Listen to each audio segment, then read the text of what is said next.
మీలో ఎంతమంది ప్రతి ఉదయాన్నే లేచిన తర్వాత lord I thank you for the salvation that you have given me అని దేవునికి వందనాలు చెబుతున్నారు? రక్షణ యొక్క విశిష్టత, రక్షణ యొక్క ప్రాముఖ్యత, రక్షణ యొక్క గొప్పతనం నీకు తెలిసిందా?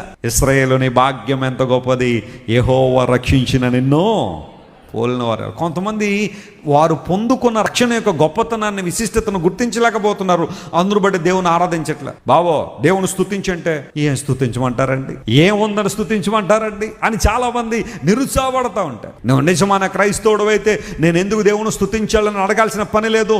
నువ్వు మోకరించగానే కళ్ళ వెంబడి నీళ్లు కారుతూ దేవుని స్తుతిస్తూ కృతజ్ఞత అర్పణతో నీ హృదయం నింపబడి, దేవా ఒకనాడు పనికి మాలిన వాడిని, ఒకప్పుడు ఎందుకు పనికిరాని నన్ను నువ్వు రక్షించావు, నీ రక్తం పెట్టి కొనుక్కున్నావు, ఇంతకన్నా గొప్ప విషయం మరొకటి లేదయ్యా అని దేవుని స్తుతించగలవా? నన్ను రక్షించినందుకు నీకు వందనాలయ్యా, నన్ను నిలబెట్టినందుకు వందనాలయ్యా అని దేవునికి మనస్ఫూర్తిగా స్తుతులు చెల్లిస్తా.